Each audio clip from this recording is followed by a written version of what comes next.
ओम साई राम, जय साई राम। जब भी कोई श्रद्धालु पहली बार द्वारका माई में प्रवेश करता है तो उसकी नज़र केवल बाबा की धुनी पर ही नहीं जाती। वहाँ रखी हर वस्तु जैसे अपनी एक कहानी सुनाती है। एक साधारण सा पत्थर, एक पुरानी चक्की, कुछ दीपक और एक तुलसी वृंदावन। पहली नज़र में ये सामान्य वस्तुएं लग सकती है, लेकिन अगर इनके इतिहास को जान लिया जाए तो समझ आता है कि बाबा के जीवन में कोई भी वस्तु बिना उद्देश्य के नहीं थी। आइए एक एक करके इनका रहस्य जानते हैं। पहला रहस्य, बाबा का पत्थर। द्वारका माई में एक पत्थर रखा है जिस पर साईं बाबा अक्सर बैठते थे।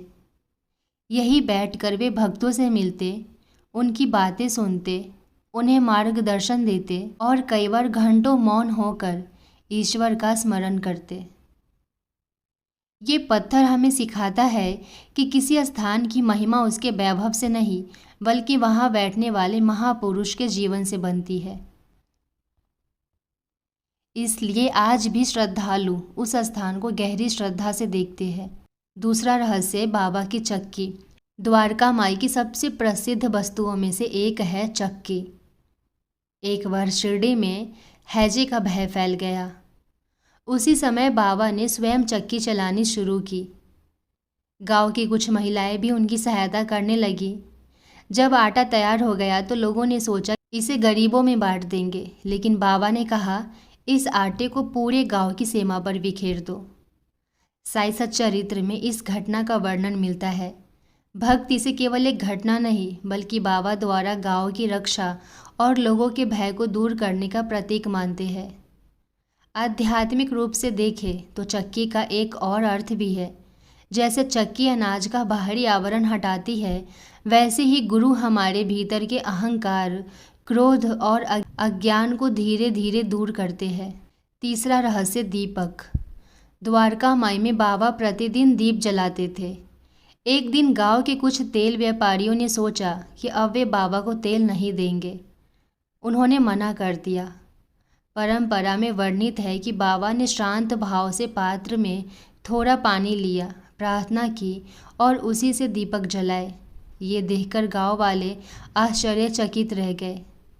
भक्त इस घटना को बाबा की लीला मानते हैं, लेकिन इस घटना की सबसे बड़ी सीख ये है कि जहाँ सच्ची श्रद्धा और ईश्वर पर पूर्ण विश्वास हो, वहाँ निराशा का अंधेरा अधिक देर तक नहीं टिकता।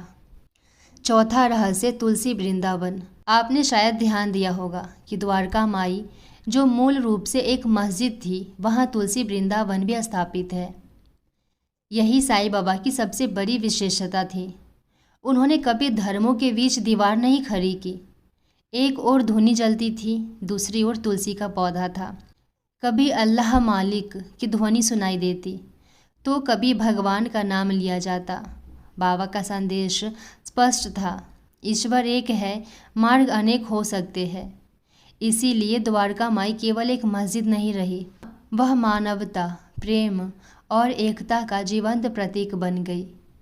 आज भी जब श्रद्धालु इन वस्तुओं को देखते हैं तो उन्हें केवल पुरानी चीज़ें नहीं दिखाई देती, उन्हें बाबा का जीवन दिखाई देता है, उनकी सादगी, उनकी करुणा और उनकी शिक्षा। लेकिन द्वारका माई की कहानी अभी पूरी नहीं हुई है। यहीं पर बाबा ने ऐसी अनेक लीलाएं की जिनका उल्लेख साईं सच्चरित्र में मिलता है और जिनसे असंख्य भक्तों का जीवन प्रभावित हुआ। अगले एपिसोड में हम द्वारका माई में हुई कुछ प्रमुख लीलाओं और उनसे मिलने वाली सीख को विस्तार से जानेंगे।